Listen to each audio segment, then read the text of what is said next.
The Christmas dinner table was fragrant with honey-glazed ham and rosemary potatoes. The fireplace crackled, and Bing Crosby's voice filled the air, painting a perfect holiday scene. That is, until my brother, Jason, tapped his glass with a fork, declaring, "We voted, and we all agree it's better if you just disappear." A beat of silence was followed by genuine laughter. My mother, a movie villain swirling red wine in her glass, smirked and added, "We'd all be better off without you, Kelly." Even Grandma chuckled. I surveyed the 12 faces around the table, faces I had known my entire life, shared holidays with, made sacrifices for. Not one showed an ounce of surprise or concern. Jason wore his usual smug grin, the one that meant he thought he'd won. "We're not saying you should, die or whatever," he waved dismissively. "Just disappear. Move away. Stop coming to family things. Let it go, let it go." As if I were the problem. I remained still, hands in my lap, my heart hammering in my ears. Yet, my face was calm, even cold. I had braced myself for this. Reaching into my bag, I pulled out a simple black folder. It wasn't flashy. It didn't need to be. The mere thud it made on the table silenced the laughter. "What's that?" Jason's voice was tight. I didn't answer, simply slid the folder across the table until it rested in front of him. "You wanted me gone?" I finally met his eyes. "So here, Merry Christmas." He hesitated, then opened it. His expression was a sight to behold, shifting from cocky to confused to utterly pale in mere seconds, like a theatrical performance. He turned a page, then another. "Is this?" "Yep," I stated calmly. "It's all real." Jason's wife peered over his shoulder, her face contorted. "What the hell is this?" Before anyone else could react, Mom slammed her wine glass down. "Kelly, what did you do?" I smiled. "Nothing. Just brought the receipts, literally." They didn't know it yet, but that folder was about to shatter their perfect little world. But before I reveal its contents, before I explain why Jason screamed and Mom nearly fainted, I need to tell you how we arrived at this point. This wasn't about Christmas or one disastrous dinner. This had been years in the making. Years of me tidying up their messes, staying silent, being the responsible one while they treated me like a doormat. I was never the golden child. Jason was. He could set the house on fire, and Mom would blame the lighter. I, however, could sneeze too loudly and be accused of ruining dinner. My entire life, I was the one who handled things. Bills, emergencies, bailouts. I stayed late when Dad was ill, paid off Grandma's nursing home fees, and helped Jason with his mortgage 3 times. In return? Snide remarks, passive-aggressive jabs. "You think you're better than us, don't you?" No thank you cards, no acknowledgement, just expectations. It began subtly, not all at once.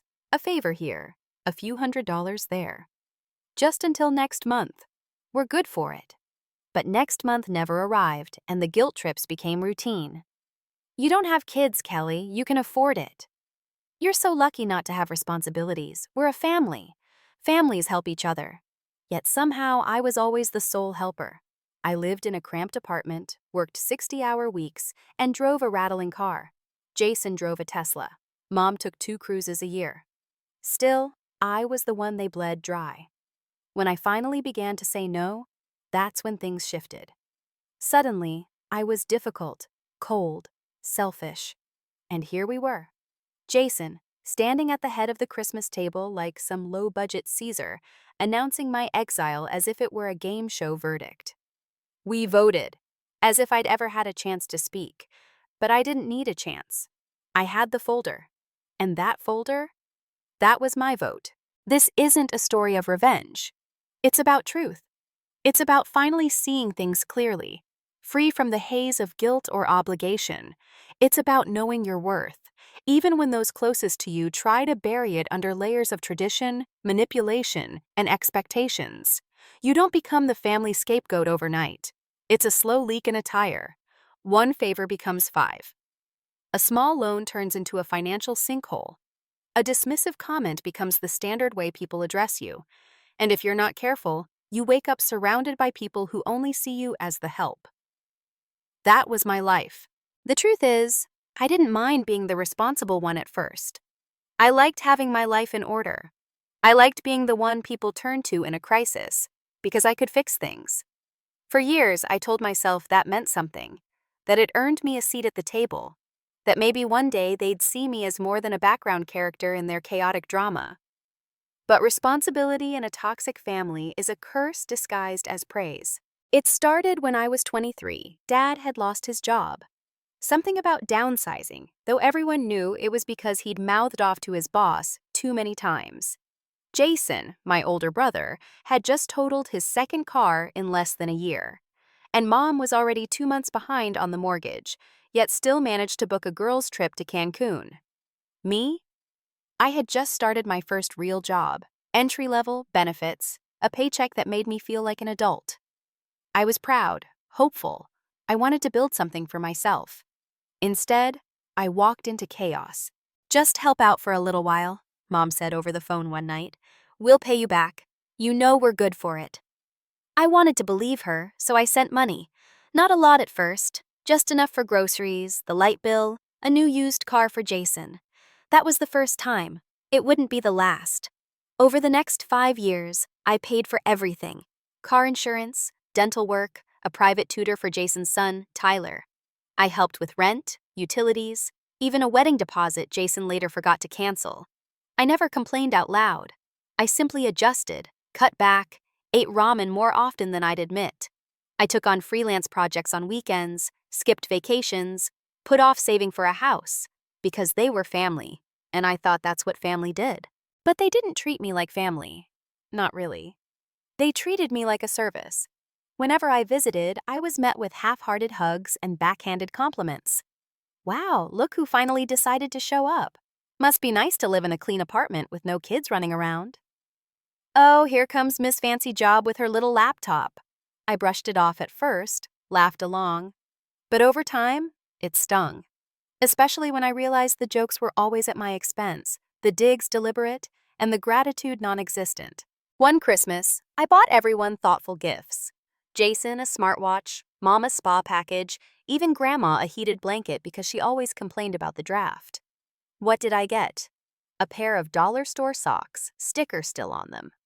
When I raised an eyebrow, Mom said, "Oh, you don't need anything. You already have everything." As if I were selfish for having stability. It was around that time I started keeping track. Not just emotionally, but literally. Spreadsheets, bank transfers, emails, texts, every "can you help with?" and "we just need a little." Something in me shifted that year. Maybe it was the way Jason rolled his eyes when I said no for the first time. Maybe it was Mom's voice turning cold the moment I hesitated. Or perhaps it was simply the quiet realization that my worth in this family had been reduced to what I could give, not who I was. And when I finally stopped giving, they began treating me like I was the problem. Suddenly, family dinners were held without me. Phone calls went unanswered. I was left off group texts. I became the villain in a story I didn't even realize they were writing. But here's what they didn't anticipate. I was watching, listening, documenting. Not for revenge, but because I needed to remind myself I wasn't crazy, that it truly was as one-sided as it felt, that I wasn't imagining the imbalance. And eventually, that folder began to take shape. At first, it was just a few receipts, a few email chains, but the more I looked, the more I found. The timeline was brutal. 5 years, tens of thousands of dollars, not a single cent repaid. Not one. And it wasn't just about money. It was the entitlement, the lies, the manipulation, the twisted belief that because I didn't have a husband or kids, I didn't have a life, that I owed them mine. So, by the time Christmas arrived and Jason stood up with that smug smirk to deliver his "we voted" speech, I wasn't surprised. I was ready. And that folder? That was 5 years of truth bound in black cardstock. But they didn't know that yet. Jason opened the folder with the cocky confidence of someone in control. You could almost hear his smirk when he said, "What's this supposed to be, your diary?" But the second he turned the first page, that smirk vanished. His eyebrows furrowed. He blinked once, then again. By page 3, He stopped flipping. He just stared. "What the hell is this?" he muttered. I leaned back in my chair and took a slow sip of wine. "Documentation," I said. "Every loan, every payment, every receipt. Since 2017. Jason's wife leaned over to see. "This can't be real." Jason didn't answer. His face had gone pale, as if all the air had been sucked from his lungs. Mom reached across the table and pulled the folder toward her. "Kelly, what are you doing?" "I'm just reminding everyone," I said, "who's been holding this family together." She flipped through the folder. Bank statements, screenshots of texts, email threads, a full spreadsheet, color-coded, dated, annotated. $1,200 for Jason's second car down payment. $3,600 to cover the mortgage for 3 months when Dad lost his job. $5,000 for Mom's property tax bill, paid the same month she went to Vegas with her friends. $800 to help Jason's son get into a summer program, followed by a text message saying, "Don't worry, you're good for it." And that was just the first section. Jason tried to speak, but only managed a stammered, "You kept records?" "Of course I did," I said calmly. "I had to. Otherwise, it would have all disappeared like it never happened." Mom's hand was trembling as she held the page. "This is twisted," she whispered. "No," I said. "What's twisted is asking your daughter for money to fix your roof and then posting pictures from a beach resort 3 days later." Jason's wife looked up sharply. "Wait, that was the money you used? You told me it came from your tax refund." Jason shot her a glare. Dad hadn't said a word since the folder came out. He just sat there, face blank, staring into the middle distance like he was watching a train wreck and couldn't look away. I turned to him. "You knew," I said. "You saw what they were doing to me and you let it happen." Still, he said nothing. "This isn't just about money," I added. "It's about respect. About how for years I was treated like the family's emergency fund, therapist, and emotional punching bag. And the one time I said no, suddenly I was the bad guy." Mom slammed the folder shut. "This is completely inappropriate. You're making a scene." "No," I said, my voice sharp. "Jason made a scene when he stood up and said I should disappear. I'm just telling the truth." Jason stood up now, shoulders tense. "You think this proves something? That we're bad people?" I stood too, finally meeting his eyes. "I think it proves that you never saw me as a sister, just a resource." "You could have said no," Mom said, arms crossed. "No one forced you to help." "I did say no," I shot back. "And look what happened. You iced me out. You voted me out." Grandma, who had been mostly silent, finally spoke. "This isn't the time or place for this." I turned to her slowly. "Actually," I said, "it's the perfect time because for once, you're all in the same room. For once, you're all forced to see it. No pretending, no selective memory, just facts." Jason picked the folder back up, his fingers flipping faster now. "This doesn't prove anything except that you're obsessive." "No," I said quietly. "It proves that you are all fine with using me until I stop letting you." Then came the breaking point. Page 23. Jason paused. "What's this?" he muttered. His eyes darted back and forth, his mouth slightly open. "What is it?" Mom asked. Jason didn't answer, so I did. "It's the credit card statement showing Jason booked a suite at a luxury hotel in Miami the same weekend he told you guys he was working late to catch up on bills." Jason's wife froze. "Wait, that was our anniversary weekend? You said I was working," Jason blurted. "She wasn't with you, was she?" I asked. Jason looked at me as if he wanted to throw something, but he didn't deny it. His wife stood up and grabbed her purse. "We're done." Jason tried to follow her, but she was already out the door. The room fell silent again, save for Mom. She whispered, "You ruined Christmas." I looked at her, truly looked at her, and then I said, calmly as ever, "No, I just stopped pretending." Silence hung heavy and suffocating. The folder lay closed on the table, its contents a detonated time bomb.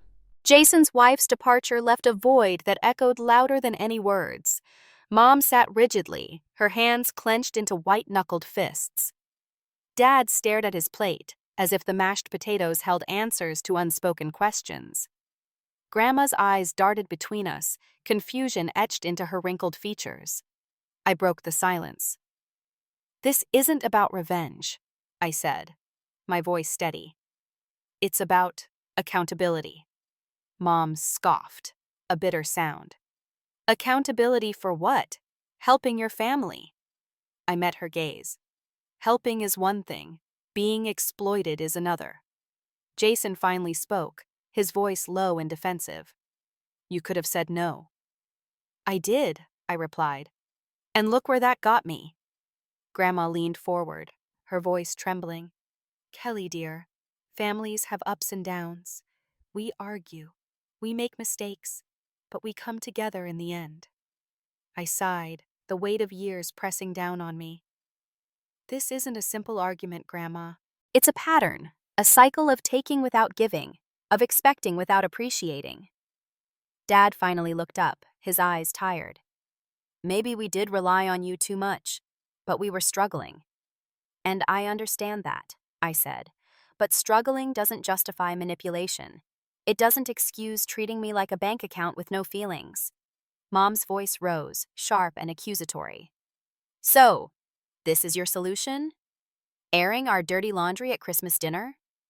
I stood, the chair scraping against the floor. "No, this is me setting boundaries. This is me saying enough." Jason's face twisted in anger. "You're blowing this out of proportion." "Am I?" I asked, pulling another envelope from my bag. "This contains the legal documents revoking my financial responsibilities to this family. Power of attorney, emergency contacts, all of it. Effective immediately." Mom's mouth opened, then closed, speechless. Dad looked away, shame flickering across his face. "I won't be manipulated anymore," I continued. "I won't be guilted into sacrificing my well-being for people who only see me as a means to an end." Grandma reached out, her hand trembling. "Please, Kelly, don't do this." I gently stepped back. I have to, for my own peace. With that, I turned and walked out, leaving behind the stunned silence, the cold food, and the remnants of a family that had long since ceased to be one. When I stepped outside that night, the cold hit me like a wall. But it wasn't bitter anymore. It was clean, crisp, like the air had finally cleared after years of holding my breath. I didn't go back to my apartment right away. I drove aimlessly for a while, no destination, just silence, headlights, and the hum of tires on wet asphalt. Eventually, I parked near the lake, the one Dad used to take me to when I was little, before everything became complicated. The water was still, black as ink. I sat there for a long time, engine off, fingers curled around the steering wheel, the folder still on the passenger seat, the same one that had shattered my family just hours earlier. I should have felt triumphant, victorious, but instead, I just felt empty.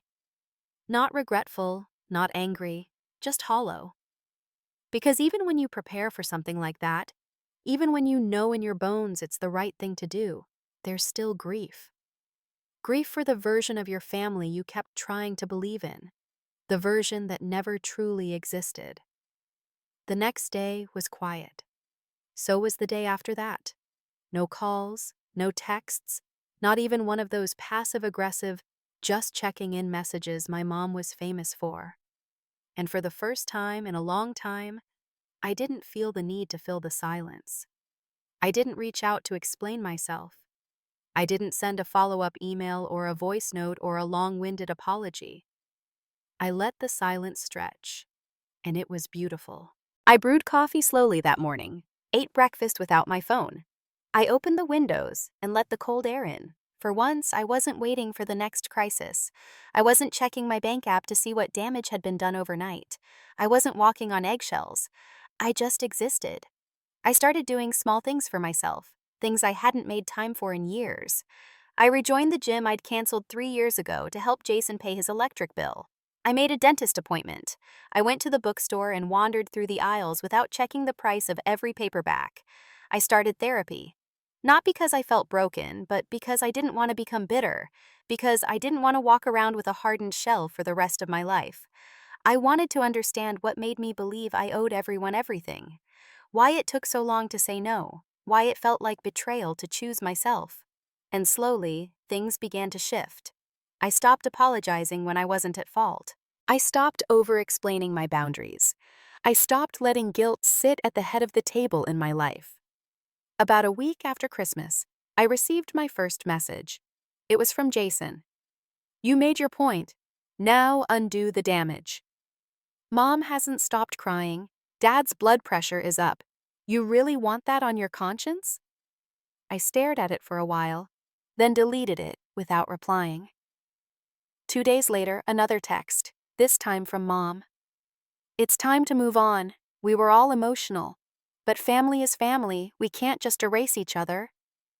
No apology, no ownership, just expectations again, as if the last 15 years hadn't happened. And again, I said nothing. I changed my emergency contacts.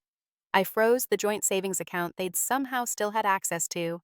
I set up mail forwarding and started looking at apartments in another city, one I'd always dreamed of living in but never dared to pursue because I felt tethered.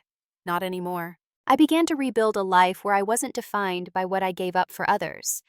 I went out with friends I hadn't seen in ages, friends I'd distanced myself from because I was always too busy with family emergencies. They welcomed me back like I'd never left. I laughed, genuinely laughed. I posted a photo of us at dinner on Instagram. No captions, just smiles. And that's when the flood began. First, Laura, my cousin, who had clapped when Jason voted me out. "I didn't know you paid for my tuition. I thought it came from your parents. I'm sorry, truly." Then Jason's wife, now ex-wife.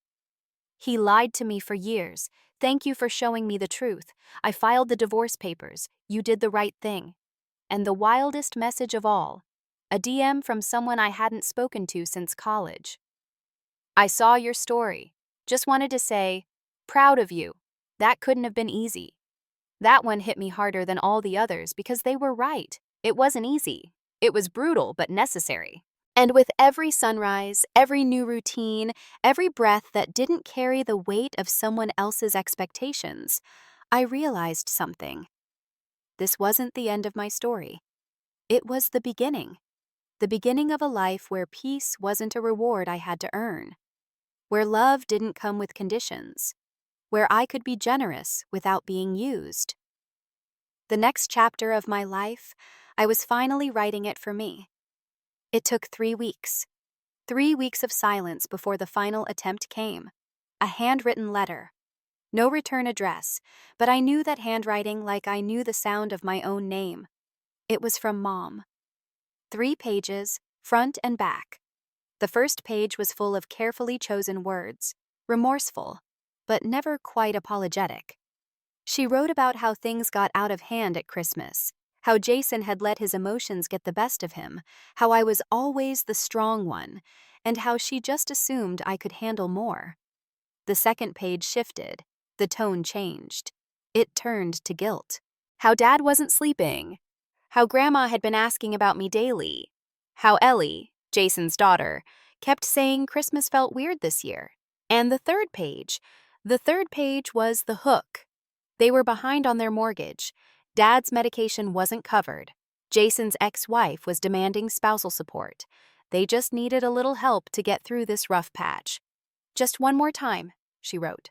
"We'll never ask again." I read it all twice. Then I folded it neatly and dropped it in the trash. Not out of spite, but because I had finally truly understood.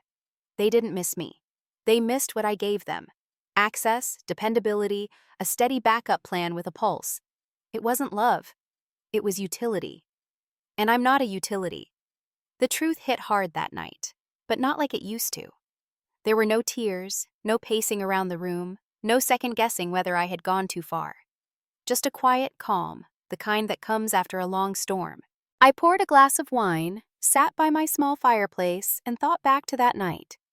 Christmas dinner, the moment Jason stood up and said I should disappear. The irony is, I did, just not in the way they hoped.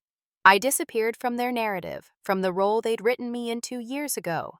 The reliable one, the financially stable one, the childless one who could afford to give. I walked off their stage, left the script in flames, and they had no understudy. A week later, I received a call from an unknown number. I let it ring out. No voicemail. Then came a text. "Please, Dad's in the hospital. I thought you'd want to know. Jason." He didn't say what happened. He didn't apologize. He just used the one card he thought I couldn't ignore. And I didn't. I sat with it. I let myself feel it. And then I decided something important. I wasn't going to let biology override boundaries. If Dad wanted me there, he could have picked up a phone himself. If Mom had meant what she wrote, she would have started with, "I'm sorry," not "we need." Instead of replying, I called the hospital myself, asked for the floor nurse, confirmed he was stable, and that was enough. I no longer needed to show up to prove I cared. I could care without sacrificing myself. They hated my silence more than any speech I could have given. A few days later, I accepted a job in another city. Bigger salary, better hours, and, more importantly, a fresh start. I packed up my apartment, donated what I didn't need, and said goodbye to the life that had always kept me just close enough to be used. The move wasn't sad. It was freeing. I got a new number. I blocked the old ones. I started going to local events, made new friends, ones who didn't expect anything from me except authenticity. I even adopted a dog from the shelter. His name's Milo. He doesn't care about my past, just that I come home. One night, sitting on my new balcony with Milo curled up at my feet, a friend asked, "Do you ever think they'll change?" I looked out at the city lights and said, "I don't know, but that's not my responsibility anymore." She nodded. "Do you miss them?" I thought about the moments that could have been, not the ones that were. "Sometimes," I said, "but I miss the idea of them more than the reality." And that's the truth. You don't walk away from a family like mine without scars, but you also don't heal by staying. Sometimes the most loving thing you can do for yourself is to stop bleeding for people who never even noticed you were cut. So, here I am. No more folders, no more spreadsheets, no more trying to earn a seat at a table that was always rigged against me. I have peace now. Not because everything is perfect, but because I finally chose myself. Because I stopped waiting for them to become the people I needed and became that person for myself. And if anyone out there is listening, someone sitting quietly in the back of the room feeling like the outsider in their own family, I want you to hear this. You're not wrong for walking away. You're not selfish for setting boundaries. You're not heartless for choosing peace over obligation. You're just done. And that's okay, because sometimes the best revenge is healing and living well. That's the loudest silence they'll ever hear.